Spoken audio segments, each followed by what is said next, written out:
Hey, welcome to Genre Exposure, a film podcast. Join us as we explore the wide world of cinema, broadening our horizons one movie at a time. I'm one of your hosts, Dustin, and I am here with Jason. Hey, everyone. What is up, my guy? Oh, just hanging in there, thinking about all the movies I haven't watched yet this year. Yeah, this is a painful episode to work on. We are doing our end of the year wrap up a little early. If you tuned in last time, you know that, Jason, this is your last episode with us for the year. Yes. You've got a big trip coming up. European trip planned. Yes. That is Jason's European vacation. Going to be lengthy itself, but also in the build-up and the breakdown from that. So right. You're taking December and maybe a little bit of January off, and we'll be doing some J-Horror Journal stuff in the meanwhile, unless I can round up some equally losery people to sit down with me. Wait, equally illusory to me or to you? To me. Okay, all right. Well, good luck finding people that low. Yeah, I know. But yeah, it'll be fun. We'll finish the Death Forest at least for the year and see what else we get into. Nice. So this, is like our usual final would come out very last day of the year type episode. We're going to talk a little bit about some of the stuff we've done this year. We're going to talk about movies we've been watching because we always do that. But our big thing is this time we're going to do a top 10. I think usually we do a top 4 or a top 5 or something. Let's just go deep on it this time. Yeah. In part because this year's been a good year for cinema, I'm going to say, just in general. It has been. Mm-hmm. Especially for horror, as we're going to find out. What else? There was something else to mention up top. Oh, one thing is we're part of the Prescribed Films Podcast Network, and we love it.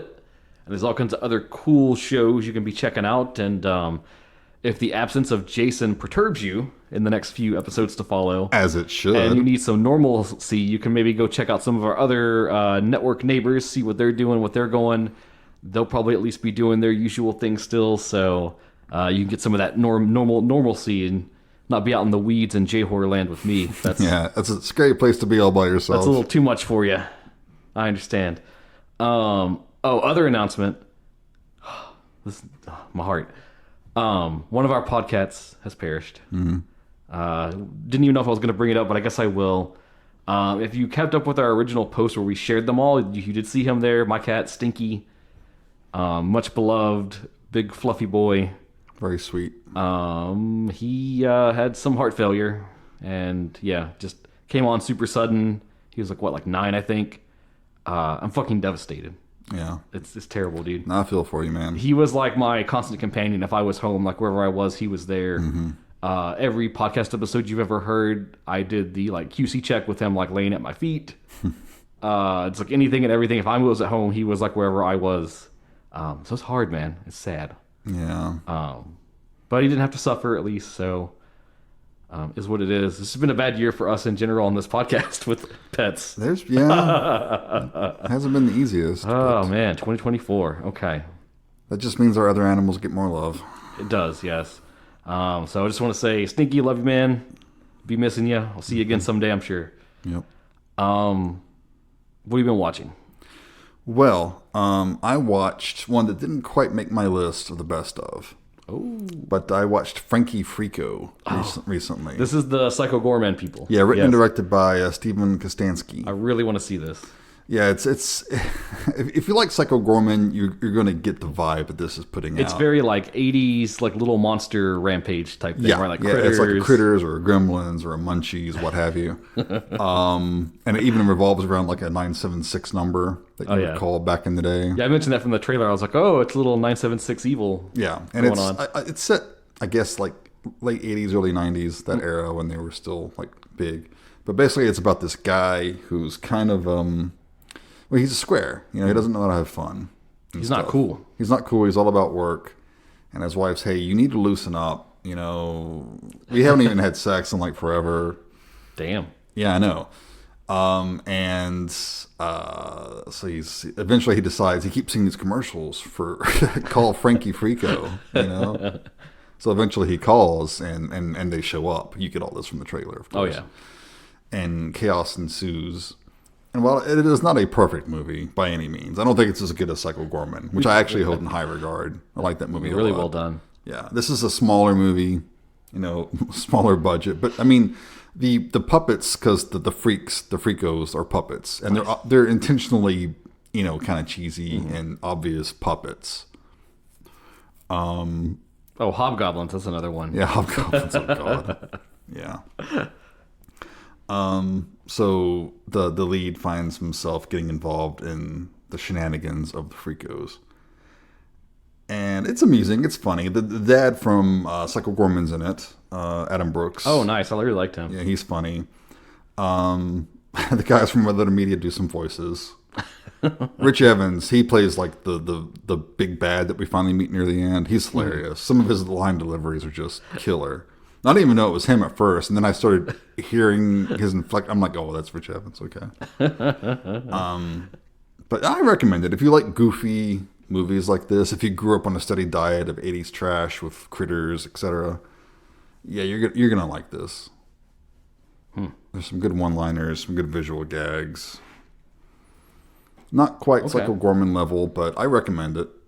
Yeah, I'm gonna get to it. I just couldn't get to it before we did this episode. So it's one of several films I'm going to mention that are maybe could have been top 10 worthy that I didn't get to see. So yeah, we'll have to have an episode next year about the stuff we missed. Yeah, the catch up. How about you? What have you been watching? Anything else for you, or nothing important? Okay, well, there was a thing that happened over October that I need to talk about now because my package was delayed on this. But the Blair Witch Project got some new Blu-ray releases, notably two that were like a big deal. The first one, which I actually didn't pick up, which this is like the It one that everyone wants. The re-release of the Blair Witch Project from Second Sight. I believe they're based in England, so it's probably Region B media release. This was a big deal because it was like a complete and total like rescan of the original negative, that whole deal, like super upscale, very nice. I think there's even like a new cut with some extra footage mixed in type deal. Okay. I can't talk about it because I didn't get it because I went for the imprint release, which also came out roughly at the same time. I believe Imprint is Australian based, and they do all their stuff region free, which doesn't matter to me, but that's nice for the general public. If you're, it's the way it should be anyway. If you haven't made that dive yet, but the reason I went for theirs is because they included, for the first time ever, I think on Blu-ray, the second film, Blair Witch 2: Book of Shadows, which I fucking love. It is not that bad. It gets a lot of hate. Yeah, it gets a ton of hate, and it's not fair. So, is it as good as the original? No. No. Was it the right movie to make at the time? Probably not. But it's not bad at all. It's one of those ones. It's like it's the movie that was deserved, not the movie that people wanted. I think. That kind of deal. Because you couldn't just make the Blair Witch again doing the found footage thing. Adam Wingard did, and we know that for a fact because the third film, The Rebootquel by Adam Wingard, and I'll talk about it in a minute. Who I love. He's a great filmmaker. Is a big steaming pile of trash. Yeah, I don't like it either. That hurts the franchise. So Book of Shadows was really like, we can't do that again. Let's come at it from a different angle. It was ballsy. And so they're like, let's look at it from like the media sensation angle. Mm-hmm. And yeah, it's super smart. So the other cool thing about these, and I think the Second Sight release has this stuff too, but it includes all of like the TV spots that they made to promote the film. Some of those are creepy. Some of them, notably, like the big one's The Curse of the Blair Witch. Love that. Which I think was like a Sci-Fi Channel It's like a premiere. pseudo-documentary. Yeah. And it was footage they shot for the film that's supposed to be in the movie, and it's all just the documentary parts. It was wise to cut that. It was wise to cut that. I've seen like a fan cut where they put it all back in, and it drags it out too much. And it stands alone by itself so well. It's so good by itself. Because you imagine watching that, and it's like you haven't seen the movie yet, and you're getting ready to go to theaters. Yeah. So you watch it like the night before, and the hype it builds is just, so good. Mm-hmm. So yeah, I went through the whole shebang. So Curse of the Blair Witch, that's the original documentary TV spot thing. Super fun, super well done, super edited, great. Original Blair Witch, Stone Cold classic. Love it. What more can you say about it? I learned an interesting theory I never even knew, but apparently this is a popular idea. Have you ever heard the theory that there is no witch and that Josh and Mike killed Heather? Yeah. Yeah, I'd never heard that before, but I don't care for it. In the recent hyping up about it, people were talking about it again, and I was like, I don't like it either. Mm-hmm. I think some parts are too messy to say it was them. Yeah. A little bit, but I don't think there's a lot to support that in the text. You know, I mean, I like it better than a weird long-armed monster thing. that apparently wasn't the Blair Witch. Do you remember that part? Yeah, When guys. they were talking You see, the about cool it? thing is if you let him make the sequel, then he'll show you the witch. Yeah. Maybe do the thing the first time, Yeah. and then Yeah. just make it good the first go. What a wasted opportunity that was. So then in the lead up to Book of Shadows, there were 2 specials that they did. The Burkittsville 7, which was more of like a historical looking back thing, and it talks about the kids that were abducted and murdered by Rustin Parr. I love the lore of this movie. Which, God, the fucking lore is so good. So that's just like all just a drip feed of that. And then I didn't remember this. I had seen it, but it came back to me as I watched it. The other one is Shadow of the Blair Witch. And so this was the promo for Book of Shadows. And it framed it as like the main character in Book of Shadows who gets, kind of pinned for all the murders.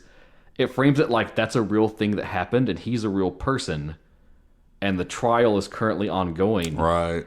And the film Book of Shadows is Artisan Entertainment doing a fictionalized film based on the real murders that have happened that are also fake. Right. So it kind of just teases Book of Shadows and also gives you some more background lore and stuff like that.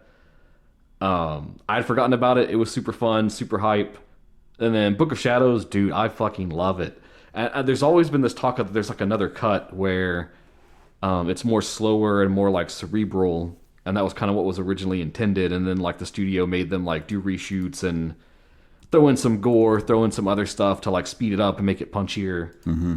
And so there's always kind of this talk of like, there's this other version that's never out there that could be like even better. Right. Well, I would love to see that, but maybe we never will. Yeah, I mean, I don't know. it's not a perfect movie, but I remember watching it and liking it and leaving the theater feeling like exceptionally paranoid. Yeah, it's really captivating, and it really like... Because again, it keeps all the same things true of the first film. Like, we never see the witch. There's never a definitive explanation for anything. Yeah. And even in the film, like, they play with some of that, where it's like there's the one dude who like studies psychology, so he's like, oh, this could be like mass hysteria. Yeah. The way they build their like little core cast, they each have like a piece of the puzzle that they can provide to give a answer, but it's never the answer. Mm-hmm. Yeah. And so plus you get fun. Kim Director all gothed out, which is... That's a couple of stars by itself right there. Easy. But man, I love the whole cast. I think they're great. I was always pissed off that we never got that third Promise movie that they were talked about going back to the time of Ellie Kedward and showing her story and what really happened. I would love to see a period piece. That could be interesting, yeah. That'd be creepy as hell. And you could even keep the story going with the whole like, oh, this is a dramatization of like the notes we've uncovered. It would be hard to do that found footage. Yeah. But again, that's the smart thing that Book of Shadows did, is they were like, we can't found footage it again. Mm-hmm. Let's just make a movie. Right. And then that brings us to, I just had to finish the set, 2016 Adam Wingard's Blair Witch. Massively overhyped. So much potential. Lots of potential. I think this is just a dog shit movie, man. Like when they were using the drone, I'm like, oh, this is going to be cool. Yeah. They're going to do something really. It's going to like find something up in the air or something that should not be in it. It's going to be creepy, but no. Mm-hmm. No. It does nothing to build the lore. The only bits it gives us are dumb. Like they say, oh no, they actually like hung her from the tree with like weights and like stretched her arms out. What the fuck? Which is only set up for this monster we get at the end. Yeah. The monster that apparently after the fact they're claiming isn't the witch. Right. And this is more like an alien film than it is a Blair Witch movie. It even feels like that, where you have like the bright light in the sky at the one part, like droning down on them. Whatever that parasitic thing was in the girl's leg and shit. I don't know. I don't know what they were thinking when they made that one, but Me either. We'll probably get another one at some point. We'll see what happens. Well, it's an IP sitting there. Yeah, waiting to make money. I say like, give us the prequel. Give us like the backstory, like you're saying. That'd be great. Start from Book of Shadows and go forward from there. Keep leading into that weirdness. Oh, well, we should be in charge. Whatever. There's your little end of year Blair Witch retrospective. Okay. So, and that'll lead us into our big discussion. Ooh.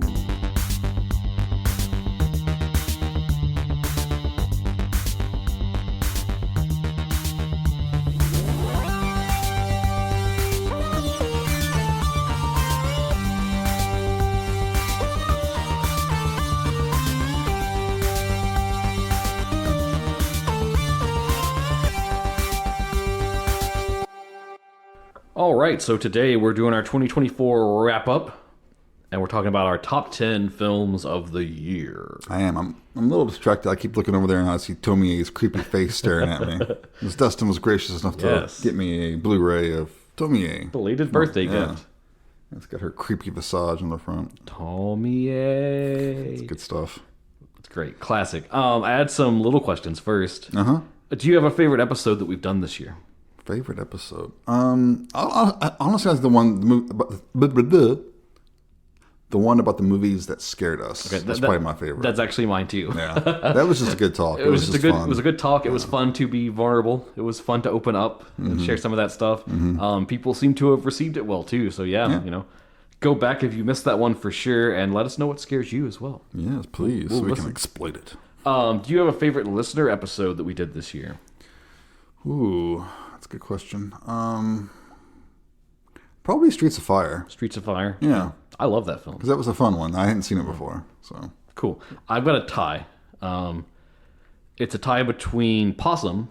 Yeah, Possum was awesome. From Erica. Thank you, Erica. It's awesome, Possum. I always wanted to see that film, and I was very hyped about it. And so I was very pleased that it lived up to all my expectations and exceeded them beyond.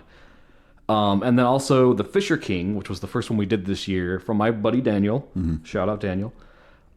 This is a movie, I think I said it on the episode, I don't think I would ever see it.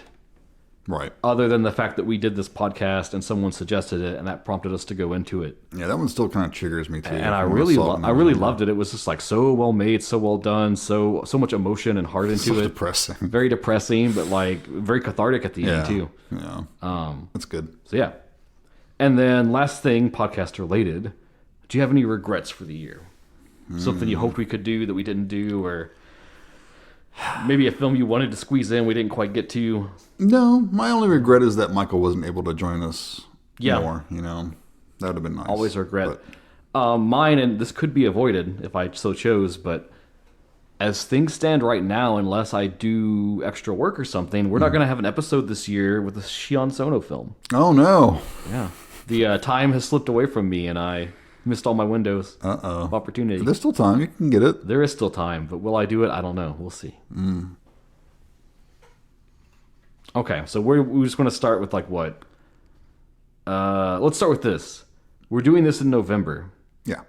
So big asterisks. Big asterisk. There are some movies yet to come out, especially fucking Nosferatu, which I'm so hyped for. So I just made a list of films I wanted to mention that all come out in December that could potentially be contenders to top 10 that we won't even get to talk about because they don't exist yet for us. Right.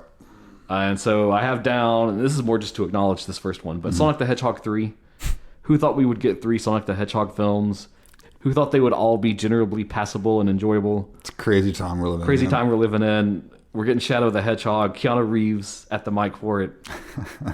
I mean, this is going to be a slam dunk, right? Surely. Lord of the Rings, The War of the Rohirrim. Yeah, the animated thing, right? It's an animated feature film adapting one of those little like paragraph history bullet points. One of Tolkien's many little notes. That's just all about, Yeah, I'm down for that. The backstory for that. And the animation looks great. Yeah, I'm a big Rings nerd. I'm cool for it. I love animated movies. Y2K, a kind of teen comedy horror film from A24. That could be amusing. I really love the fucking like mangled robotic monster things it's got going on in the trailer that looks super cool. It's hard not to like that. So I'm excited for that. Baby Girl. I don't know how excited everyone will be for this one. That's that weird like sexual thriller. I believe it's got, was it Nicole Kidman? Oh, okay. And she's like the really super. That's right. She has the affair with the younger man. Like epic rich CEO lady, and she domination thing. Yeah. Okay. It looks fun. Yeah, maybe. That's usually not my bag, though. I don't usually. That's not my bag, baby.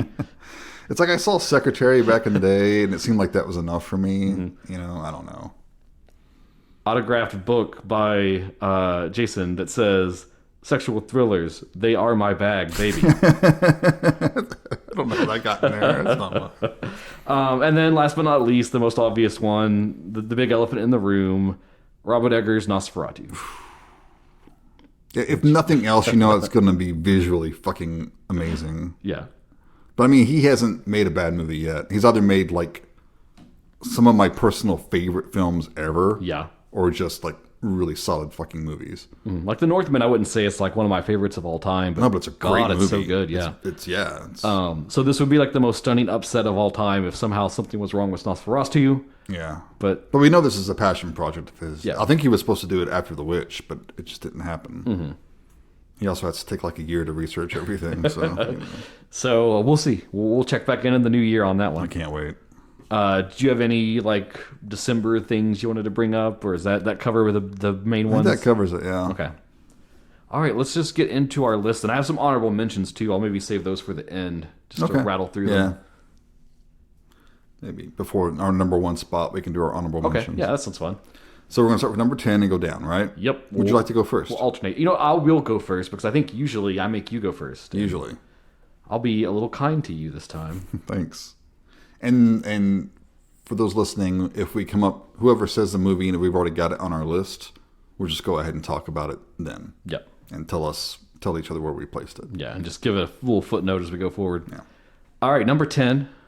God, can I just say how hard this was? Like, again, like, I was like, I'm just going to focus on horror because that'll make it easy. And then I still had like nearly 20 things I had to pare down to 10. So Right. they're cooking this year is what I'm trying to say. It's a good year. And I want to start off with Lisa Frankenstein. Okay. Early in the year. That's one I have not seen. Directed by Zelda Williams. Is it her debut feature, I think, maybe? Perhaps. I think she's only done shorts otherwise. Daughter of Robin Williams. And the big thing, other notable thing about this, I guess, is the involvement of Diablo Cody. She kind of wrote the script and was also a producer, and definitely has that Diablo Cody See, that's why I haven't been kind so of anxious vibe to watch it. Yeah. But it's just a super fun, super like bubblegum pop adaptation of the Frankenstein story about a misunderstood teen girl in the late 80s. And she's fallen in love with a corpse that she idolizes, kind of the idea of him. He was this like, As you do. very Byronic hero kind of poet in the past type thing. And through a series of circumstances, she revives him from the dead. And their love blossoms, and also she tries to improve her life, and things spiral out of control, and murder ensues. Oh, my goodness. Super fun, super fresh, super smart. I love Catherine Newton as the lead. Mm-hmm. She's so good in this. She like really sells the character well. I was just surprised with how much fun it was. I thought it was maybe going to be too light for me to enjoy, but no, I really quite liked it. Okay. Is it better or worse than Frankenhooker? That's a high bar, I know. I think it's a better film than Frankenhooker as like just a compositional. As far as being made better. Yeah. As far as it has like good camera angles and good production value, and is shot. Frankenhooker doesn't need that shit. It is shot competently and tells a ABC story that has a payoff. And now, is it as bonkers fun as Frankenhooker? No. Yeah, is it going to have a VHS box that you press and says, "Want a date?" No, it will not. Yeah. God, that was awesome. But yeah, it was fun, and I'm curious to see what comes next for Zelda. Sweet. We'll see. Man, that Zelda, that name is forever fucking marred for me because of Pet Sematary, which we spoke about during our Movies That Scared Us episode. Yeah. I cannot hear that name without... I'm a video game kid first, so like I just go to Legend of Zelda, which I think is what was his inspiration with that name. It may have been. Pretty sure. I think I've seen that in an interview or something. That's weird. All right. Okay, my number 10. You're number 10. Going back toward the beginning of the year, Okay. we have Furiosa, a Mad Max saga. Oh, okay. Yep. Directed by the great George Miller, who is, pushing 90, but making better action films than people a quarter of his age. I think everyone knows what this movie is. It is a prequel to the Mad Max movie Fury Road, which is a fucking classic. Now, this one isn't quite as good as Fury Road. But I do think it has some great action. It's got some great characters. It's got Anya Taylor-Joy playing Furiosa. Always awesome. Yes, I am kind of partial to her. But you have to admit, she's one of the most interesting actresses working today. True. She always picks some... And again, you can't talk about Nosferatu, which she's in. Is she in it?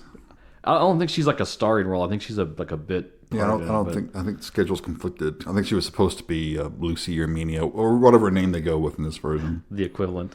Chris Hemsworth is in it. He's having a great time. You can tell he's having fun playing something other than fucking Thor. You know? That's like anytime I see him, it's like, oh, great, he's not doing the Thor thing. That's yeah, because he is a great actor. He's very likable. And being a prequel, I'm not usually big on prequels because it's like, yeah, we know what happens. But I think this one did a good job of showing us, you know, her origins, and it didn't feel like a retread. Sure, yeah. You know? That's always a danger. Mm-hmm. Did we need to see the story? No, but I'm glad we did. You know, it's a lot of fun. Some good violence, good action. A little underrated. I don't think it was received too well. Yeah, I don't think it went over with people well, right? I think it was kind of like a hit and quit, just like vanished. Well, the toxic masculinity manosphere bullshitters were like, oh, Mad Max isn't even in it. It's all about this girl. I don't care. So, I mean, Fury Road was all about that girl, so it's like where were you on that? I mean, if you look at the Mad Max movies, he's almost a bit player in all of them. I mean, he's constantly being manipulated or cheated or, you know. Yeah, you are correct. I guess she's not in Nosferatu. Yeah, I didn't think she was. That was like an early pitch thing that never panned out. Yeah. Dang. I know. Well, it seems like a no-brainer that she would be Lucy. I don't know. First ding against it, I guess. We'll see what happens. Oh, I'm sure that it'll still be fine. I mean, she wasn't in the lighthouse, and it was great. I mean, you gotta have room for all the big male energy in that film. Yeah, so my number 10 is Furiosa. Okay, cool. I'll give it to you. Thanks. My number 9. I'm throwing a curveball. I bet you haven't seen this, Jason. Mm-hmm. I want to talk about a film called Mads. I have not seen it. Yeah, Shudder exclusive, I believe, right now, streaming. I've heard of it. It's on my radar. I have not seen it. Directed by David Moreau, who has I'm going to say, questionable history. Looks like he did the American remake of The Eye, which, he co-directed that, but yeah, not good. But the original's good. I went into this blind, and it's a pretty basic film in like its premise. Mm-hmm. It's a teen who's going to see like his drug dealer pick up some drugs to go to a party. And then on the way, he runs into a woman that's injured. And she's fleeing. And she's in like kind of like a hospital gown type deal.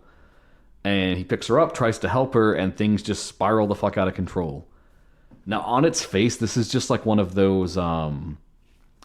I guess you could call it like a zombie film, kind of. It's more of like, is it a zombie or is it a rage virus type thing, right? Sort of deal. Infected, sort of. But it's the whole, like, you see the outbreak start from zero, kind of like explode around them as it happens. And it's one of those things where it could be a big film, but they've chosen to keep it very locked on the characters. So, like, you get hints of the chaos. There'll be, like, explosions off in the distance and stuff, or gunshots, but you're locked on the character. Now, it's gimmick, and I think it's a great gimmick. They shot this whole thing in, like, 5 takes. And they're edited together, so it seems like it's a seamless one single take. Right. So it'll do this kind of thing where you'll be like following a character and stuff's going on, and then like he'll interact with someone else, and then he'll go a different way, and then the camera just kind of floats, and now you're following this person and going with them. Okay. But at the same time, like everything is still happening live around them, and some of them get infected, and you get to see them go through that whole kind of thing of like flipping the fuck out and attacking people. It's just very low to the ground, and it's that pretty much that editing cinematography thing of like trying to make it all feel like one shot. Right. Very clever, very smart, and it made something that's like a very typical and overdone, and it gave it like a fresh coat of paint. I think. Did you ever see 1917 that did that? No. Great movie. Great movie. I recommend it highly. But it's nothing revolutionary, nothing that's going to like blow your mind and be like, wow, this was brilliant. But when zombies or zombie-related stuff is so tired, I think it's always cool when someone can like come at it from a new angle. Yeah, make it fresh or at least interesting. Give it that fresh feeling that makes it exciting. Cool. And this one did exactly that. Sweet. So it's not about Mads Mikkelsen. It is not, unfortunately.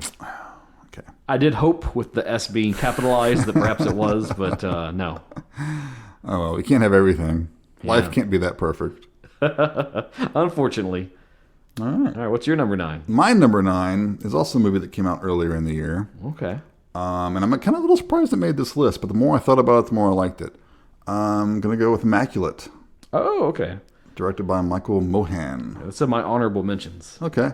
Yeah, I actually really enjoyed this a lot more than I thought I would. I don't know if it was because I had low expectations or what.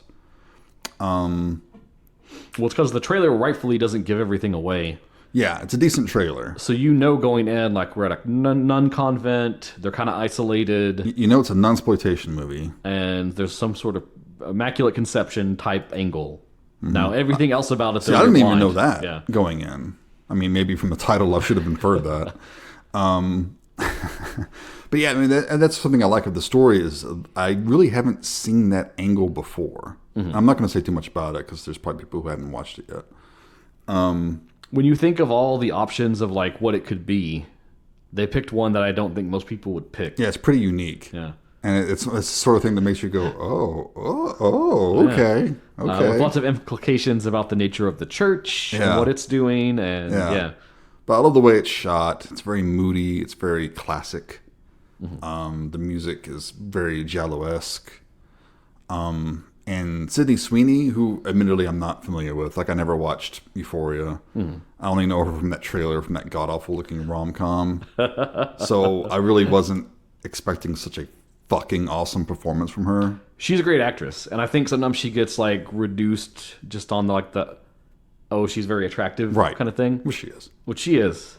But she's more than that. But yeah. But she's a really great actress. She fucking sells it. I mean, she goes for it. I want to see her do more horror. Yeah. Especially that final scene. Yeah. When she's doing, like, her best, like, look at the camera, A24. Yeah. I'm going to go fucking insane. I'm in anguish. And, yeah. Yeah, she sells it, dude. Right up there with, like, Midsummer or any of that stuff. Yeah, I was really impressed with this movie. And the more I thought about it, the more I liked it. And I also recently watched The First Omen. Which is remarkably similar. It's weird because they came out close together, and yeah. And which is, it's actually not a bad movie. I remember you said you liked it. Yeah, I recommend it. Okay, but it's not as good as this. Like this is more Omen-esque in its classical, interpretation. And I don't think the director's really done much. I think this is like his first big movie. That's another thing too. It's not like a huge budget, but it feels like a big film. Yeah, when you watch it. Yeah, it's a gorgeous movie. Yeah. It looks really good. It uses the locations to all of its advantages.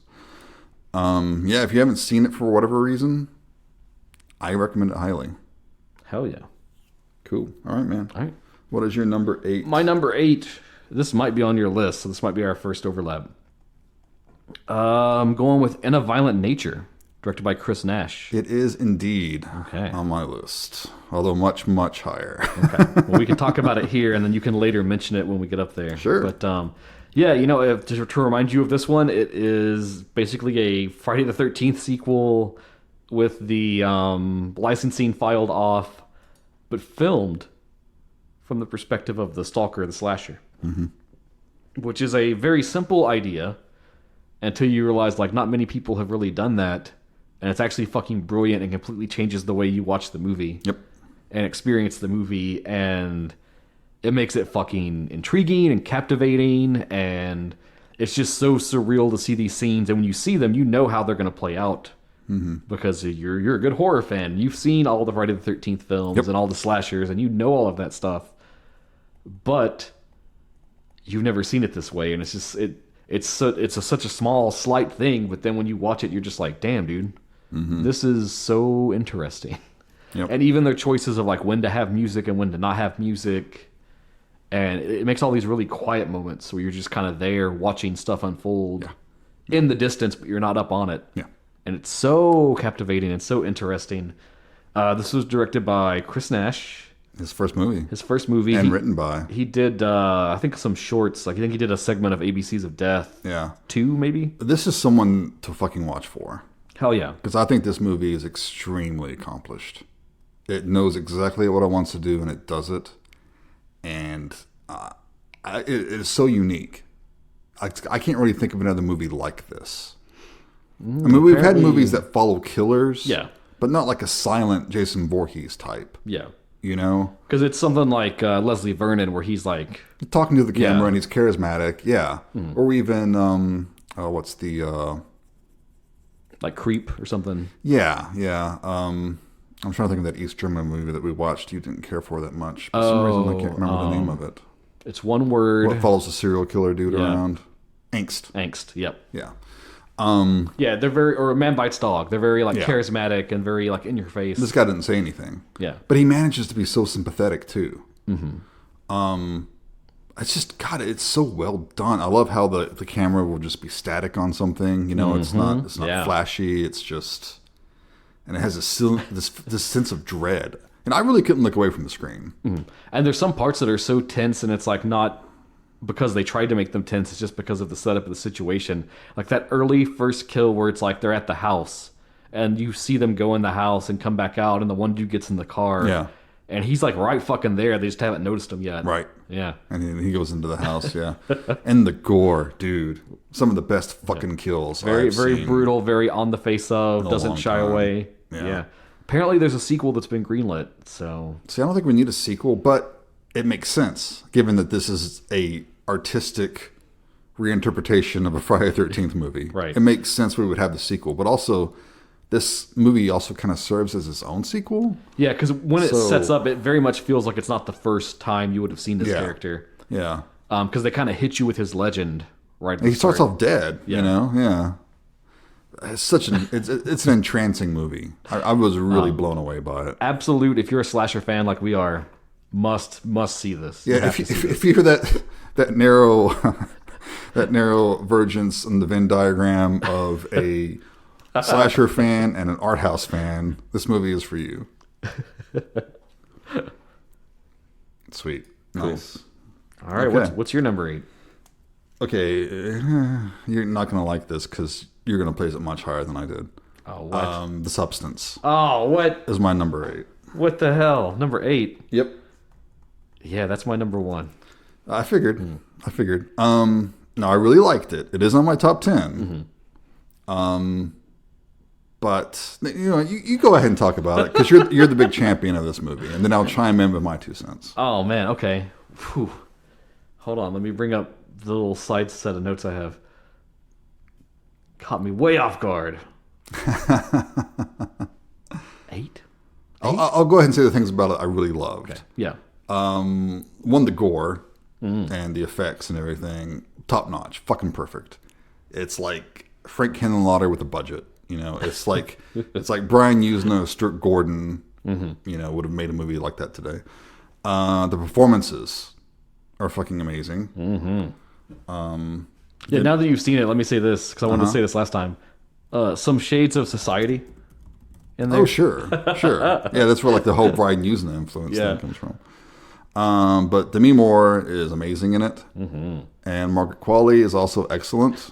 It's cool that Demi Moore's gone back to her horror roots, because I think her first movie was Parasite Yeah. back in like 83 or something. So that's cool. All right, full circle. And I think it's a hard role that she plays to like do that character and be that vulnerable, and because it's all about like, you know, she's a fading star that's being very like quantified by her looks and her appearance, Yes. which I'm sure is something that Demi Moore has struggled with herself probably. Well, So, sure. I think every actress Yeah. has, you know. I mean, you get past a certain age and it's like, okay, well, you're playing like grandmothers now. And it's Yeah. like, I'm only 45. The direction is quite good. I haven't seen her previous movie, Revenge. God, you need to. It's great too. Carolee, I believe you pronounce her name Carolee. Carolee, Fargeet. Fargeet. Great direction. My biggest issue was with this, and I know Well, hold on. My God, if you say it's the third act, I'm going to be pissed. it is not the third act. Okay, good. It is not the third act. All right, I'll let it slide.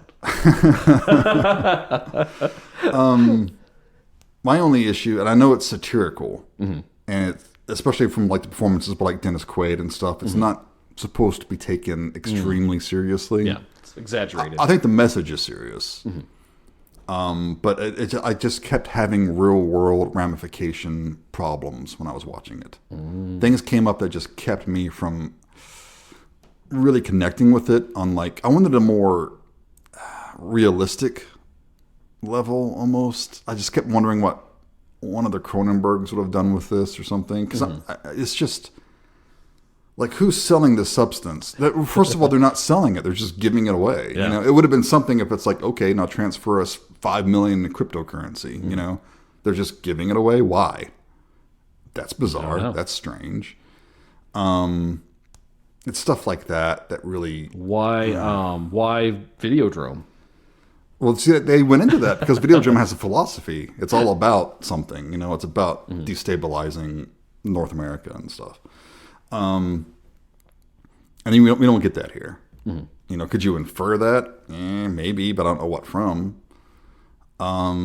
There's little subtle things that I think are super interesting about just the substance itself as like a prop in this story. Yeah. The two times that really like nails it home for me, there's this whole like scene they do several times of her going to pick up the substance. And she has to go to this random building. You got to like key code in. And it's all run down. And it's all run down. And inside it's like this sterile white room with lockers. And you have a number assigned to you, and that's where you pick up your stuff. Right.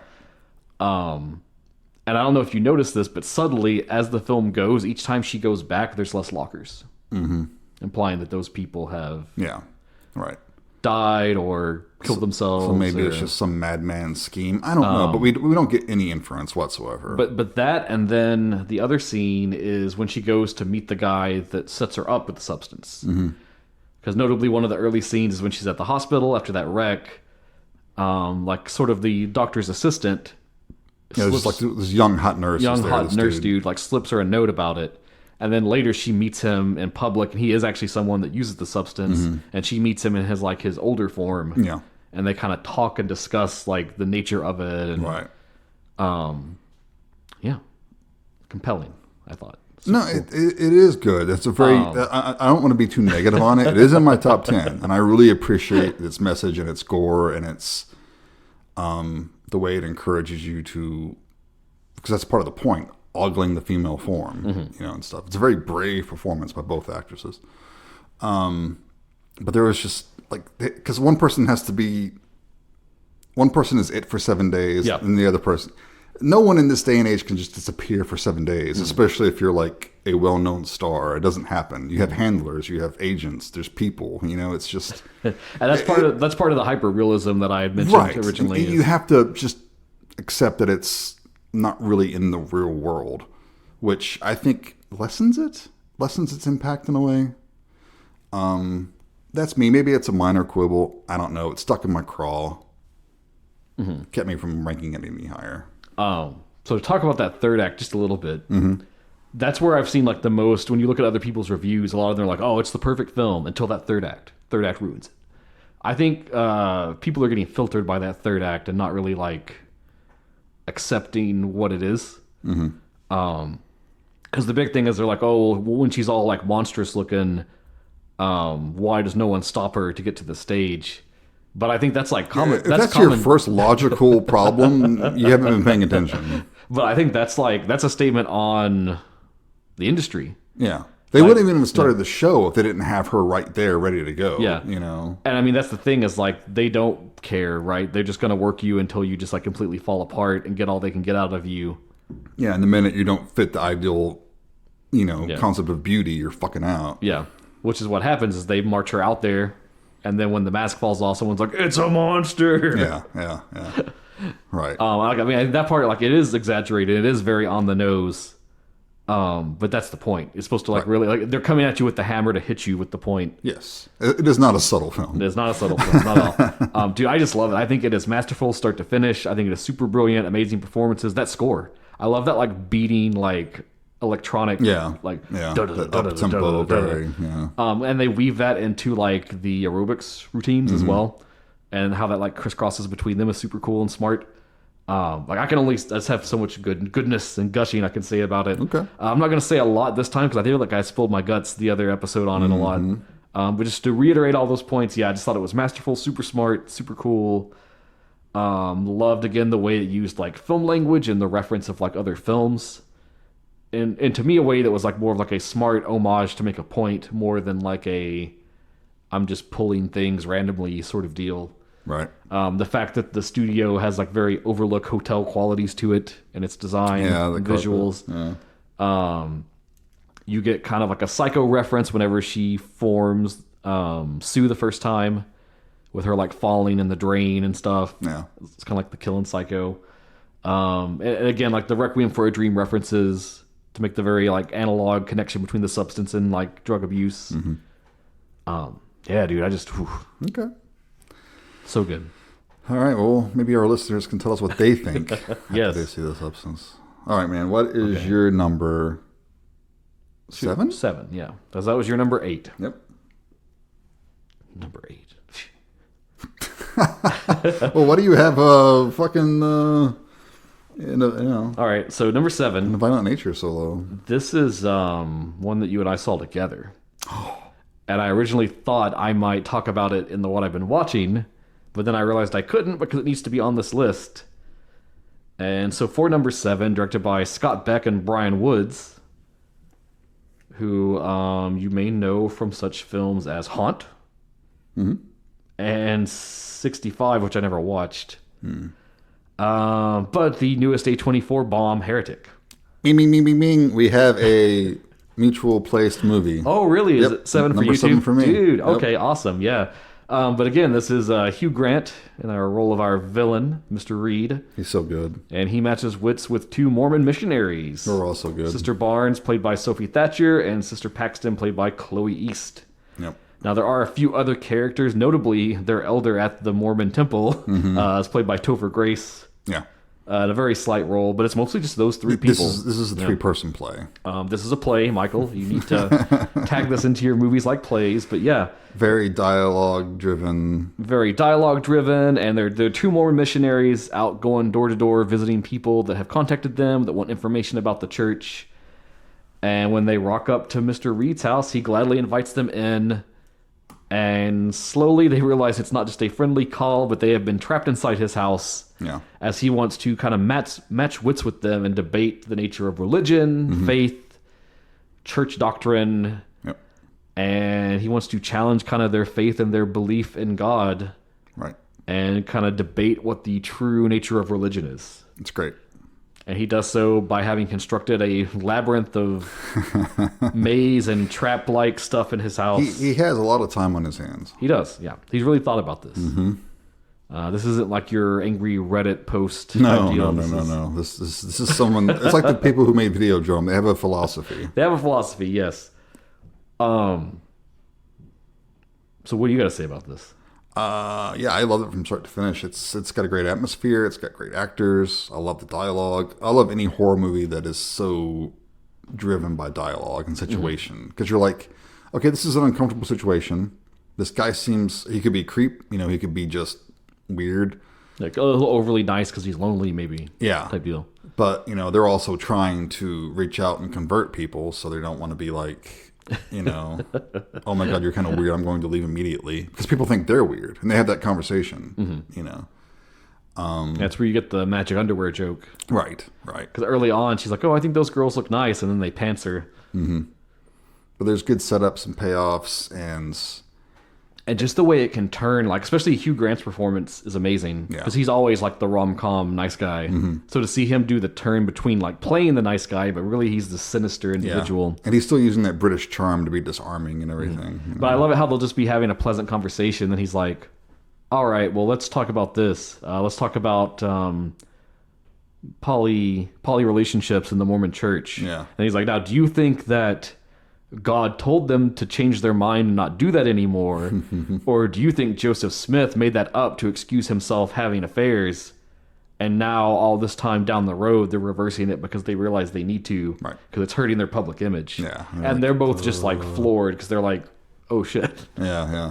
But anyone who's seen the trailers and think this is like an anti-religious movie might be surprised. It's actually not, and that was one of the things I wanted to talk about. The film itself takes a very neutral stance. You have the sister's perspective, you have Mr. Reed's perspective, and it never really makes, the film itself never makes a choice about which one of them is right. Yeah. Even by the end, when we get the complete diatribe of Mr. Reed's philosophy and what he believes, it's kind of a valid point that he's making. They still don't, like, shut off Right. our main characters and what their perspective is. Yeah. And then Sophie Thatcher has this great scene where she comes back at him, like deconstructing stuff he said. And, Yeah. Yeah. It's a really well done movie. I liked it a lot. I was surprised how much I liked it. Very smart, very clever. And then the ending is like, when we left, I was like, I don't know what I think about the ending. Mm-hmm. And now I really, really like it. Yeah, I like it too. I don't want to spoil it, so let me talk about this in the broadest way possible. There's a part where she talks about like when she dies and how she would like to come back in a way to like let people know that she's in heaven. Mm-hmm. And I'm not going to go into too much detail on that, but the final moments of the film, I think you can like interpret those 1,000 different ways. Sure. If you want to. Yeah. It can be a very exactly what you saw is what happened. It can be it's all in her head at this point. Yeah. Because there is a startling thing that happens. There's a character that's dead that kind of comes back for a moment. Mm-hmm. And then you're kind of left really wondering, like, was that a miracle in that moment that saved her? Yeah. Or it's just like a last gasp. was it a last gasp kind of thing and it was coincidental? Or was it even all in her head and that was like her dying thoughts were of, okay, I'm being saved from this moment. Mm-hmm. Yeah, like, ooh, it's so open-ended and good and like, yeah. Right. Yeah. All right, so that is Heretic. We have a tie on that one. Well, Yep. I don't know if it's a tie necessarily, but we agree on the placing. Both knocked it in at 7. So, yeah, what's your number 6? Okay, my number 6. Now Jason's going to get salty. Okay. This one would have not even made my list at all, except very last moment Tiffany suggested that I watch it because she felt I was obligated to. Mm-hmm. So at number 6, I have, directed by Ty West, Maxine, Okay.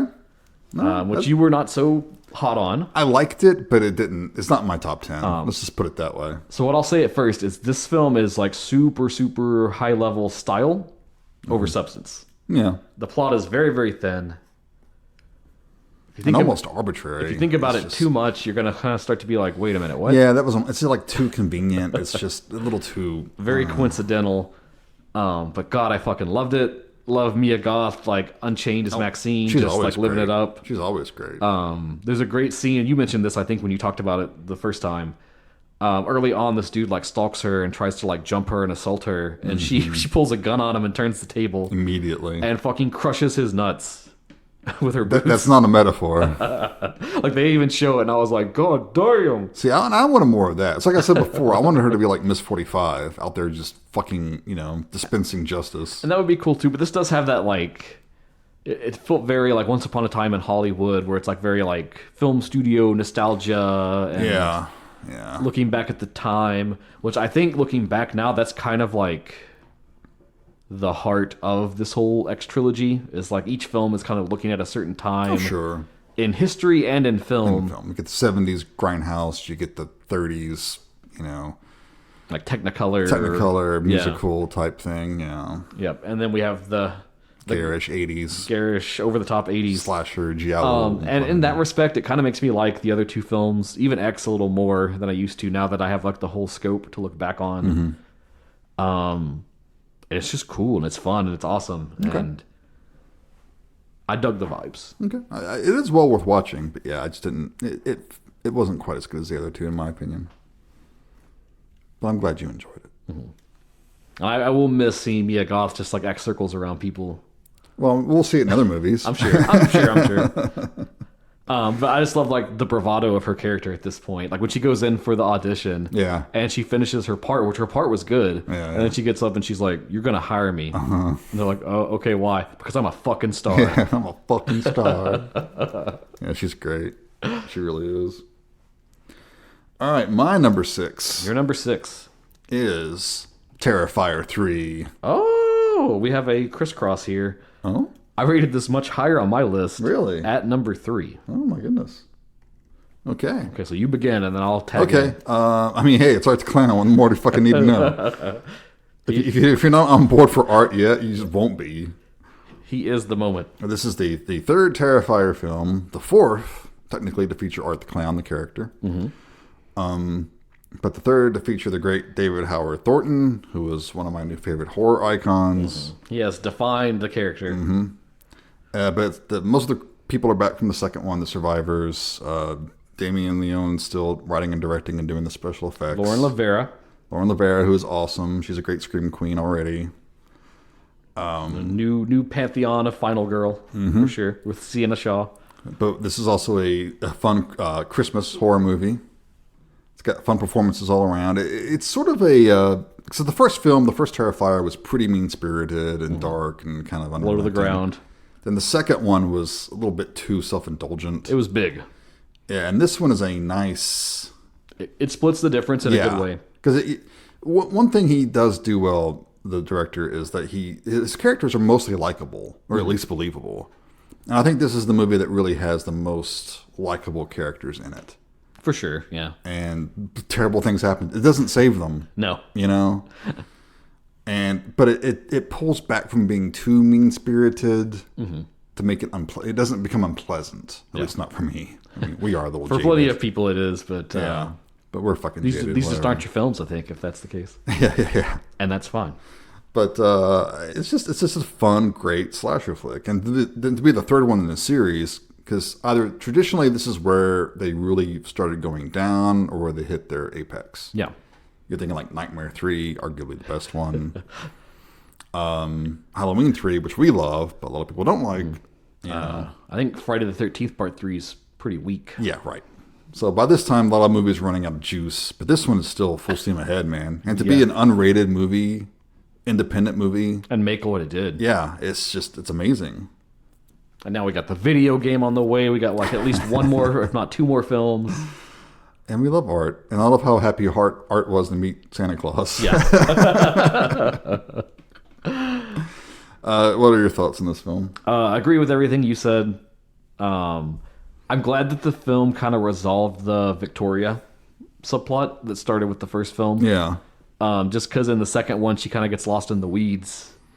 And, well, I think her character is actually the little girl, though. I think it's like the spirit or whatever. Well, I thought that was supposed to be like his first victim or something, and then it transferred to Victoria. So I think that's the demon that resurrected Art. I guess we don't know yet. And that does want Victoria, but yeah. And that's part of the cool thing I like is they're slowly building a lore. But they're doing it like brick by brick, film by film, which is cool. Because usually you get it like all at once. And then if you get anything at all, it's like they add stuff that retcons or changes what happened. Yeah. And here they're very carefully like drip feeding it out film to film. With all the stuff of like Sienna being kind of like the chosen one to oppose him. And, right. But it does get pretty fucking brutal. It does get brutal. I really love the subplot with the true crime podcaster. Love it when a podcaster gets shit on because fuck those guys, am I right? Yeah, I hate those fuckers. And just how cruel they managed to make that too, of like she has her whole speech about like, God, I'd love to meet Art the Clown and just look into his eyes and see what existed there within them. And then she fucking gets to. They're like, hey, you wished for it. He makes it a point that before she dies, he has sunglasses on, he tips him down. It's like, it's me. Look. It's Here great. you go, look. It's great. Christmas horror films are kind of mixed for me. Like, sometimes I don't think they use that aspect well. Mm-hmm. And it's kind of just like, it's Christmas time, but there's also a murderer on the loose or something. Yeah, it's just like a marketing thing. This one I felt really blended it well. Yeah, it felt Christmassy. Made it work. Yeah. Just super fun. Yeah, great movie. It's Art's world right now. We're just living in it. That's right. I mean, he's fucking new Spirit Halloween mascot, you know? Oh, yeah. He rung the closing bell at the stock exchange. That's amazing. I don't know if you saw that clip, but it was amazing. Crazy. What a time we live in. All right, man, what is your number 5? My number 5, and I know this isn't going to be on your list. Mm-hmm. I'm going with... not a lot to his credit other than the prior film in the series. Parker Finn directed Smile 2. Okay. Yeah, I have not seen it. Love it. It's pretty much a perfect sequel for this kind of film in that the first one is kind of like a very focused on one person and their story and how they experience the curse. And then the second film kind of tries to blow that up and go bigger. As this time we find the curse fall into the hands of a pop star named Sky Riley, played by Naomi Scott, who does a fucking phenomenal role as the character. Even picks up like right where the first film left off. We get to pick up with that detective boyfriend character and kind of see his failed attempt to get rid of the smile curse, and instead he just propagates it further. Always happens. So this one, it's just doing the same thing on a bigger scale. So I can see like that might not appeal to some people. If you really like the first one, you're gonna like this one, is what I think. Because again, yeah, it made me think of like going from Ju-on the Grudge to Ju-on the Grudge 2, right? Because Ju-on the Grudge is just, she comes to the house, she gets the curse, and then it kind of explores that playing out. And then the second one, it's like a bigger deal. You have a film crew, they're using the area as a set, and it's like a much bigger scope kind of thing. Right. Because then you have like, oh, she's pregnant and all this other stuff. So this one is kind of in that vein. We get a little more lore about the entity, which is cool. Not enough to fully explain it, and not enough to be too stupid. They do a good job of connecting like the whole emotional trauma angle from the first film and linking that up with like the life of a star, and kind of gets a little substancy with like the whole like, you're being used, you're being exploited, you're being like torn down to sell this product kind of thing. So I just really, really liked it. I enjoyed, like, in the first film, I do like the main chick in that as well, and she's a good character. But she was very, like, at the mercy of this thing the entire time, and, like, on the back foot. Yeah. And by contrast, Sky is, like, very, I'm going to do something about this, very proactive. And so it's interesting to see her struggle to try and stop what is coming. But take heart. I'd always said this has the vibe of a J-horror franchise, and it does keep true to that. So at the end, we get a very cruel twist ending to everything. Okay. Which I appreciated. I'll catch it streaming sometime, and then I shall tell you what I think. You're like, why the fuck did he put that on his list? I mean, maybe I'll like it. I don't know. I didn't care too much for the first one.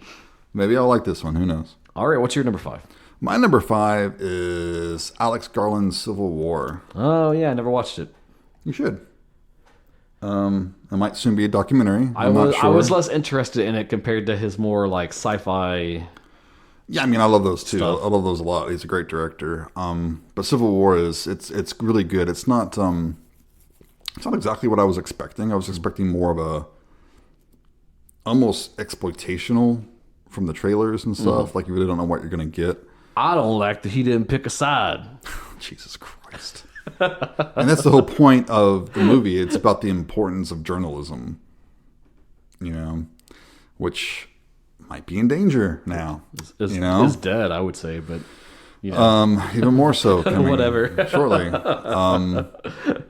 But it's a very well done. Of course, it's well done. It's fucking Alex Garland. He's a great director. Well acted. Other than the marketing, just maybe, I don't know. They had that big gaff with the AI generated images. Yeah, I mean that was annoying. But I don't think that was. Though I did love the one that was like the swan boat. The big swan, giant swan. Yeah. No. Whoever okayed that's a fucking idiot. But the movie itself is amazing. Well acted, tense, unpredictable. Oh, and for anyone keeping score, that is why I didn't go see it in theaters, actually, was the AI marketing. So think about that when you make films in the future. Dude, movies. AI is going to be making all the movies we see before long. What the fuck? No. Pry it from my cold, dead hands. I mean, I agree with you. But, if you have not seen Civil War, check it out. If you're not a political person, fuck you, check it out anyway. Wow, strong statement.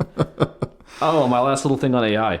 In Heretic, in the credits, they actually put in a line that was like, nothing in this film was generated with the use of AI. Okay, so that's good. Appreciate them for that. That's good. Nice. But no, I say that halfway in jest because, I mean, as we talk about lots of times, a lot of movies are political, whether you want it to be or not. Horror films are often political. And it's okay. It's good. You need to think about these things. And it's good for movies to make you think about these things. Same analogy as with horror films, what we say, that lets you approach a topic, deal with that idea, and at the end of the day, it's just a movie and you can walk away. Right. But I think all good movies make you think about something. Definitely, whether you want to or not. To me, that's the gap between like I had a fun time and like, oh, this is a special film. Right. And I would much rather remember something than just a fire and forget. Oh, I wasted an hour and a half. Okay, what's next? Kind of movie. All right, so that's my number 5. What is your number 4? Number 4, I suspect this is on your list. We'll see if we crossed up, or maybe you got a little higher, and I would actually be okay with that. From a director that I am usually not a fan of, to be honest. Yeah. Fede Alvarez. Talking Alien Romulus, number 4. Not on my list. Really? Yeah. Wow. Yeah. This was a franchise that was in the dumps. Covenant was very not good. Was supposed to be the start of like 2 or 3 more films. Completely bombed, completely ruined everything. I kind of thought the Alien franchise would just go like in the vault for a while. And then, surprise, surprise, they make this swing with Romulus, bringing in Fede Alvarez, and I was just like, ew, I don't know. Very mixed on all his stuff. He's a great director. I think He's a good director. I just don't usually like what he does. Sure. It's nothing of a technical problem. Fair enough. But this one, man, it's between Alien and Aliens, that nice gap we have there to fill in. And it did all the right choices, I think. It, fresh new cast. We got to see actually what life is like in this world for the first time on film. When you're not just a Marine on the warpath or a space trucker working. Right. So that was super cool.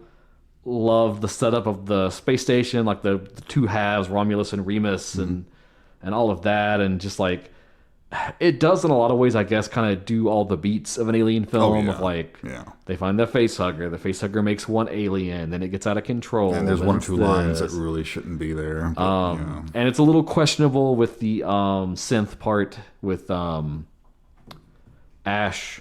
There's another Ash model on the space station, and they did the weird like face CGI stuff that doesn't work good yet. Right, it could have been another android. It could have just been any other android. It would make a difference. Other than like the little fan servicey head nod. Yeah. But I love the cast, love the lead. She was very resourceful. I thought that the lead in Covenant, they were trying to just make her be like, here's your new Ripley. Yeah. And it was a little off-putting. Yeah. But here it's like she's a badass, but she kind of comes to it in her own way of like, it felt more earned here, I guess, is like, it wasn't just like, here's your new Ripley, here you go, here's your badass chick that'll survive in the end. It felt like she really like moved to that point. The same way that in the original film we got with Ripley, where it's like she wasn't really the leader of the crew, but when shit hit the fan, she's the one that stepped up to meet it. Right. Love the way it expanded the lore. It does some good job of like threading the Prometheus end of things back into the alien part, which I think is what Covenant wanted to do, but it did it way too overtly in a way that was off-putting. And here it's a lot more subtle. And our final creature at the very end is super disturbing, super awesome.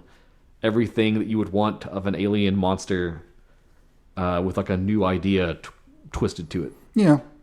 Yeah, and I just noticed something that the one of the leads in Civil War is the lead in Alien Romulus. Oh, really?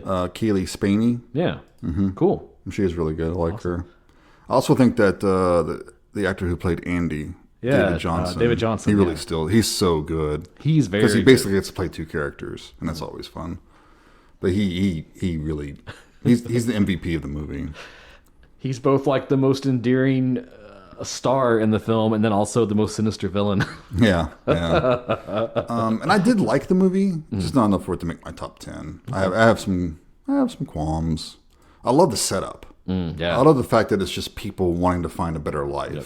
Because that's the whole catalyst, is they just want to get some oxygen tanks to go travel to another planet. Yeah, they need the cryopods. Cryopods, yeah. Right. And then there's, great complications. Oh, we don't have enough energy for them. We have to go find some more energy on the stations, and it's... Yeah.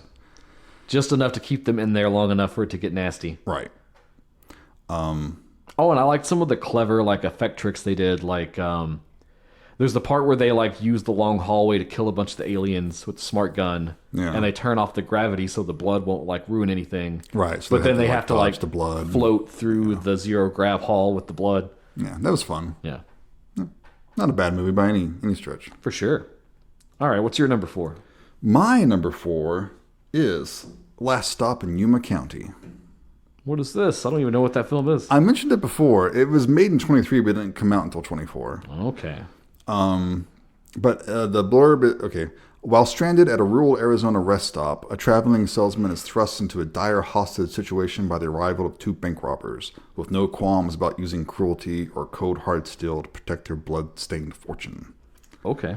I like this. Directed and written by Francis Jaluppi, maybe Galuppi. Not sure how to pronounce his last name. I apologize. He's only done one other... He did a short. He's done some shorts and he's attached to a potential Evil Dead project. Yeah, so this is his first major film, and it is a hell of a debut. It's got Jim Cummings in it, who I like a lot. He was in one moment. It was in Halloween Kills, but I don't know if that's the one you want to go with.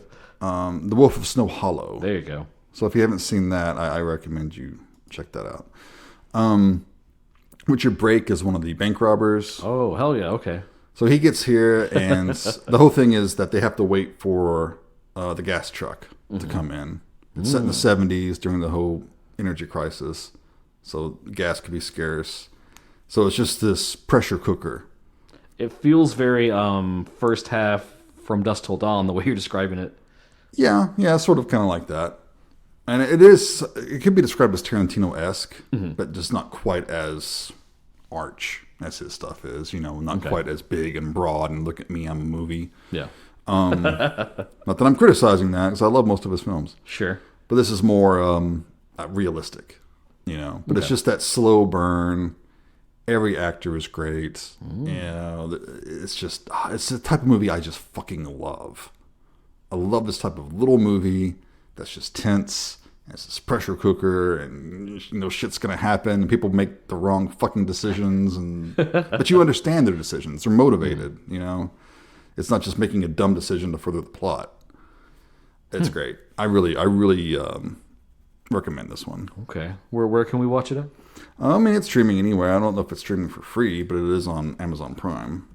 Damn. Okay. Well, we'll see. Spend a few bucks, man. What the fuck? Spend a few bucks for a good movie. I have to buy Blu-rays. Well, buy the Blu-ray. Okay. Is it out? Yeah. Okay. Hell yeah. Do it. All right. I recommend it highly. I know what I'm asking Art the Clown for Christmas. He's just going to axe you in the head. Yeah, so that is my number 4. Pretty high on the list. All right. My number 3 was Terrifier 3. I think I've covered that well and good already. Mm-hmm. So what is your number 3? My number 3 is Strange Darling. Oh, yes. That was one of the ones I really wanted to see, and it got away from me. Mm-hmm. And that's another one I would... Like this and Last Stop flip-flop in positions, because they're kind of a similar movie, because they're both very character-driven, and it's both very that pressure cooker kind of situation. Gotcha. And you're like, well, what the fuck's going to happen next? I have no fucking idea. The best kind of movie. But Strange Darling, it's also made in 23, but released in 24. J.T. Molnar directed it. Willa Fitzgerald is the female lead. She needs an Oscar for this. Kyle Garner is the male lead, he's kind of an art house darling. He's been in a lot of little art house films. Okay. Some of which I have not seen yet. But this is basically, I'll read the synopsis. Nothing is what it seems when a twisted one-night stand spirals into a serial killer's vicious murder spree. And that's all you should know. That's all you need to know going in. I like it. I like that concept. You don't need anything else. It's got some surprising violence, some good gore, fantastic fucking performances. Again, it's a pretty small cast. There's only 3 or really 2 main characters, but then some supporting characters. Cool. I mean, it's just one of those great I don't know what's going to happen next, and I love that movies. I can't recommend it enough. And I don't want to talk too much about it, because the more you know, okay, the less so fun. Gonna lessen the impact. All right. Don't even watch the trailer. Don't even watch the trailer. Just watch the movie. I think I just saw the poster and was like, I want to see that. Yeah, it's good stuff. Okay. I'll give it to you. Thank you. Oh, gracious one. All right, man. We're getting in the top 2s. What's your number 2 spot? Number 2, by my girl, Rose Glass, Love Lies Bleeding. Okay, another one I have not seen yet. Yeah, fucking awesome. It's that sophomore release. You always wonder, do they got it, or was the first one a fluke? And based on this one, I'm going to say that she's got it, and she's a great director. We get Kristen Stewart as Lou, the down on her luck lady that runs a local gym in a rural kind of southwestern city. She's come a long way since her Twilight days. She has, and she's such a great actress. I'm glad she's getting to actually explore and do more and take challenging roles on. And our character Lou runs across a lady named Jackie, played by Katie O'Brien. She's an aspiring bodybuilder that wants to go and like win awards and shows in Vegas and follow her dreams. She drifts into town, they cross paths, they fall in love, and their love begins to blossom. However, a specter hangs over their relationship, and that is Lou's past and her family, which are basically like local crime lords to the area. And as layers begin to unfold, we start to learn there's a lot of messy connections between people. Is this a pressure cooker kind of movie? Very pressure cooker, more not really horror as much as more like a thriller, you would say. Yeah, action my last thriller. two were thrillers. But we learned that Lou's got a sister, and the sister's husband is very abusive, and that's like a thing that's boiling over. And Lou is actually like an expert, like using a gun, hitman kind of person, but she's like stepped away from that to get out of the family business. And her father's always trying to find ways to drag her back in. And as she's trying to pursue her bodybuilding thing, Jackie starts to work for her dad, Lou's dad, who runs like a gun range. And so she's just like serving drinks there. But when he learns of their connection, he starts to try to push on their relationship to try to like bring her back into the fold. Okay. And it just spirals the fuck out of control, as you might expect. Yeah. All right. Super good, super fun, super hard hitting. I think what we saw of Rose Glass's filmmaking in Saint Maud is true here, and that it's very strong on the characters, on their emotions, their relationships, their interactions. They're just like so good, and it sells it so well. And like even when the most outrageous shit happens, like you understand why they're doing what they're doing and where it goes. Right. And then it also has this really beautiful, like, surrealistic ending where, like, there is an ending and you do get it, but you also get it, like, it's exaggerated and blown up. And there's this crazy scene where we see, like, Jackie's character kind of hulk out and become this giant, like, goddess-esque figure for a moment. And it's very, like, in their heads. It's not really happening. Or is it? Don't know. Asterisk kind of thing. And that part, I think, too, is, like, done a lot better than, like, say, like, my one thing I always do hang up on Saint Maud is, like, that ending where it's, like, you don't know what's happening in that final moment, but then it shows you that she's just burning. Right. And it kind of doesn't let you ever believe that the other thing could be a thing. And here they slice it better to where it's, like, is it this? Well, I mean, it's probably not, but could it be? It's balanced better, I think. See, the ending of Saint Maud never bothered me. I liked it. I do need to watch this, especially based on the strength of Saint Maud. I need to check fun, this movie out. Super well acted, just masterpiece, start to finish. Sweet. I will put that higher on my queue. Go for it. All right. And your number 2. My number 2 was In a Violent Nature. Yes. Which we spoke about. Spoke of and covered. I cannot praise this movie enough. The more I think about it, the more I like it. Because I saw it and I was like, wow, that was different. I really like that. And then I kept thinking about it. I'm like, that was really good. It is. I hope that sequel holds up too. Me too. I mean, I'm interested to see where they go with that. Which brings us to our number 1s. And as already covered, my number 1 was The Substance. That's right. Do we want to do runners up?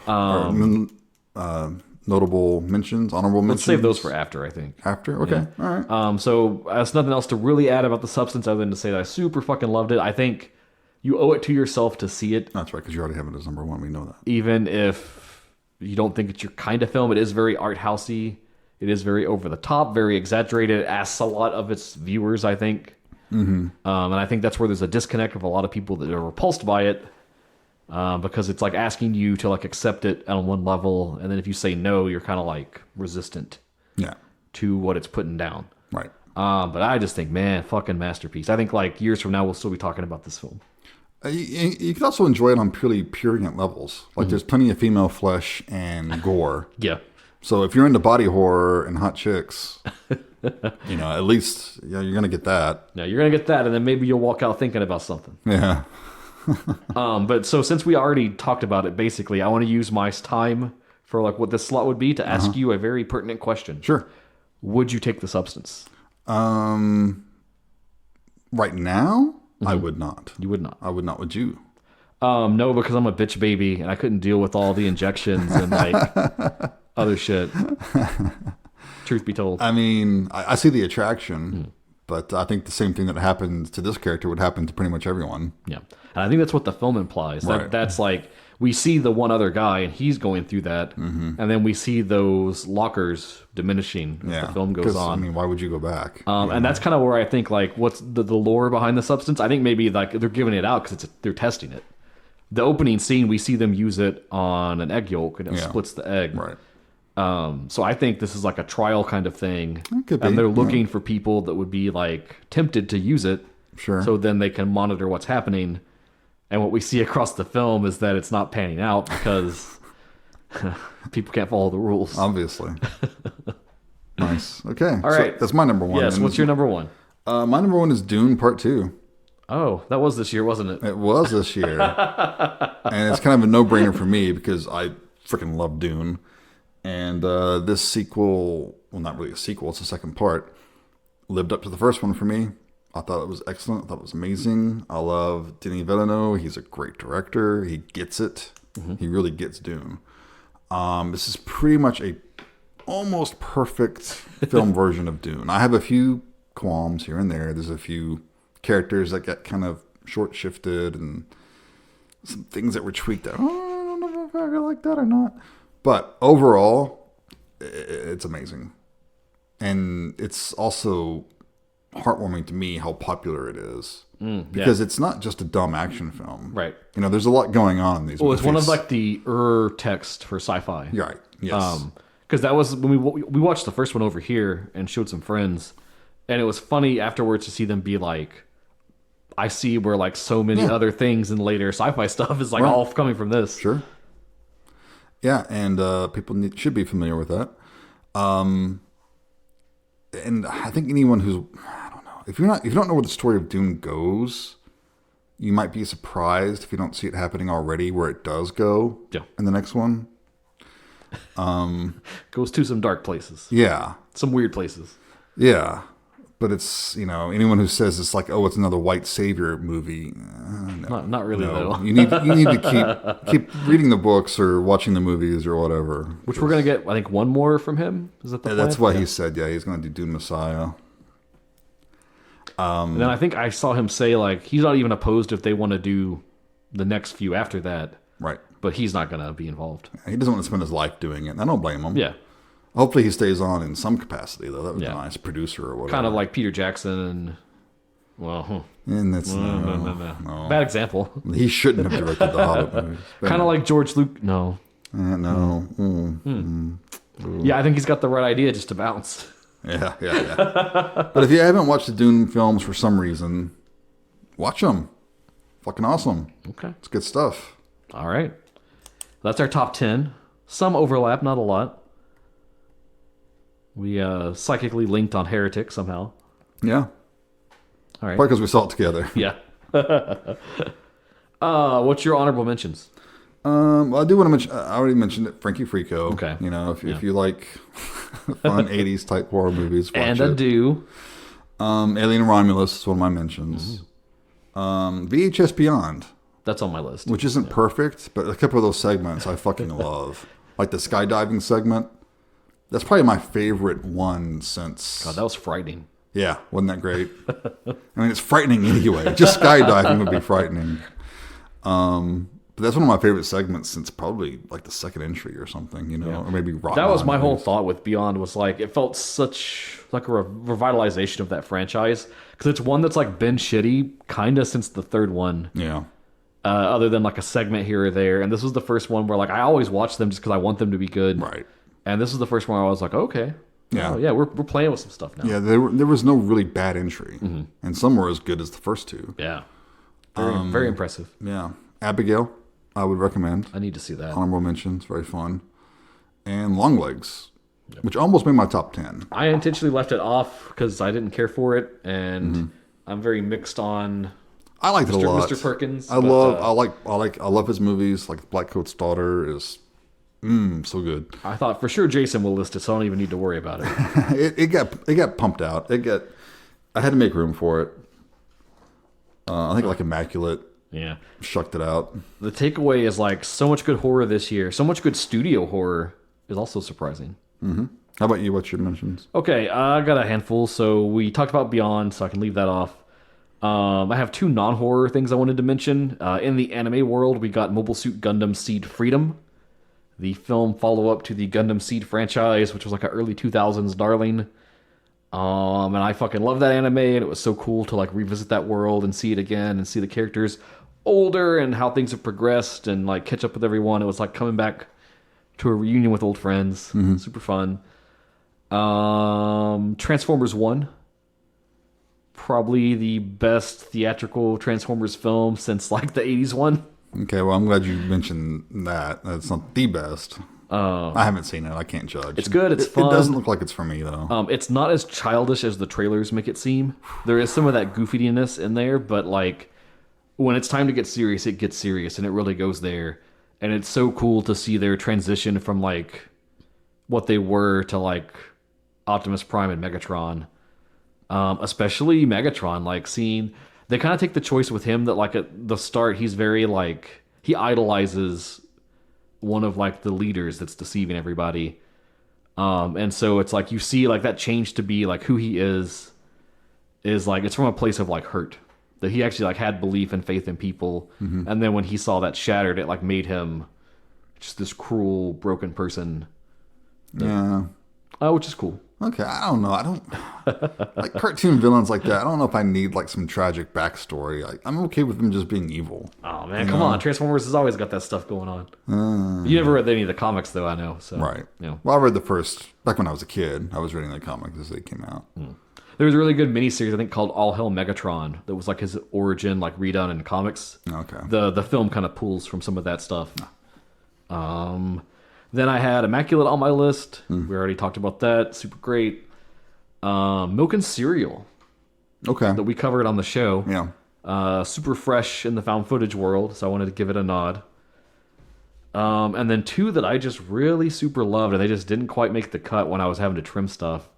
And that is Damian McCarthy's Oddity. Yeah, I have not seen that. Really cool. Haunted object related horror film that's like super smart, super clever, does some neat like with the order of events and like psychic phenomenon type stuff going on. Very cool. It's twin sisters and one of them dies, and the other remaining sister is a psychic that collects haunted objects, and she tries to use those to solve the murder of her sister because it doesn't quite add up right, and she thinks there's some foul play involved. Has a very fucking creepy giant wooden man statue that animates at one point and is super creepy and awesome. Cool. Very, very fun. And then I just watched this like a day or two ago, and it's pretty new. I think it only came out within like the last month. Black Cab, directed by Bruce Goodison. Do you know about this? One. No. It's on Shudder. And its big claim to fame is that the lead villain's played by Nick Frost. Okay. Oh, yeah, I saw the trailer for this. He is like a very fun-loving, jovial cab driver, and he picks up a couple who are trying to get home after a bad night out. They're kind of estranged and have been fighting. And he locks them in the cab and takes them on the joyride from hell. Cool. That sounds fun. Proceeds to spend the rest of the film tormenting them and kind of threatening to torture and do other heinous things. Okay. And it's got this like Stephen King twist to it. Where the cab driver, I don't think they ever even named him, they just call him the cab driver. He is haunted by the ghost of this woman, and it's very much one of those like hitchhiker ghost type things where it's like a certain road at a certain time of night, you pick her up and then she's in the car and then she vanishes out of the car. Large Marge. Yep. And so he's like haunted by this ghost, and it starts to shift into like it's a very Stephen King-esque thing where you have the one layer of like he's abducting them and he's crazy and who knows what he's going to do to them, and then there's this other layer of like he's haunted by this ghost, and it's like, did he kill the woman, or was he just in the wrong place at the wrong time? And it starts to be a thing of like he's kind of using them almost as a buffer against the ghost, and it goes in an interesting direction that I don't want to spoil. Interesting. Okay. I just didn't think it hit hard enough to like make a top 10. Make top 10. It has some slow moments. It had some parts that didn't really work super well. But if you love Nick Frost, you got to see it. Yeah, I do love Nick Frost. He chews it up the whole time, and it's great. Sweet. All right. Yeah, man, like you said, man, pretty good year. Great year for film. Great year for horror. We can only hope that 2025 I have a feeling we'll have some good horror this year. keeps pushing it. Pushing that envelope. I'm just hoping most of it remains fictional. We shall see. All right. Well, that brings us to the end of the episode. Write in and let us know your 2024 film favorites. What you've been checking out. What we missed. Especially stuff we didn't mention at all. Let us know what we've missed and we need to circle back for. Yeah, I know there are several. Maybe next year when you're back on the show, we can do like a catch-up thing and be like, hey, we ran down all these films we missed. Yeah. See if any of them would have cracked our top 10 or what would have happened. Sounds like a plan. And we will report back on Nosferatu as well. We will report back on Nosferatu for sure. Awesome. I'll at least give an early tease before you're back, probably, whenever I see it. And cool. Then we can talk about it in depth maybe once you're back. Nice. Proper. Nice. Keep sending us your listener suggestions. Keep just telling us what you're watching, what you're enjoying, what's cool, what's going on. You can hit us up on Facebook, on X, on Twitter. X is Twitter. You can hit us up on Instagram and email us at genreexposure@gmail.com. There's a bunch of new social media things taking off. Have you heard about this Blue Sky thing? Everyone run into Blue Sky? I've heard something of it, yes. The X Odus. I don't know. Do we need to be on there? Is that a thing? Yeah, let us know if we need to be on that thing. Let us know if you're there and if you would enjoy us spamming the same stuff over there instead. I really don't get social media a lot, but yeah, I'm it's not my thing. Social media. Twitter's feeling pretty pretty ghost town these days. So yeah, kind of started to wonder if maybe we should start another one or something somewhere else. But we'll see. But you can let us know. Write in what you think. Next episode, I guess we do have to talk about that. It's going to be Death Forest 4 because we're going to fucking finish these Death Forest films, come hell or high water, by hook or by crook. By the end of the year, by hook or by crook, even at the cost of my sanity. What sanity? And yes, this is the last you'll be hearing from Jason. Jason, I don't know if you have any parting words for the year. Just hang in there, and everything will be okay. Hang in there, and we're going to be here watching movies and sharing our thoughts with you. So and snitches get stitches. Yeah. So take some comfort in that. And if you want to punish us or show us a great movie we've missed, let us know. Give us some suggestions. We need another Scarecrow Gone Wild. Oh yeah, that'd be nice. Something in that vein. Awesome. But I shall return. You shall return with not. With many a tale from the land of England. I do hope so. Maybe some horror filming locations. Who knows? That'd be cool. Yeah, we'll see what happens. Otherwise, you have been listening to Genre Exposure. Bye, everyone. Take care.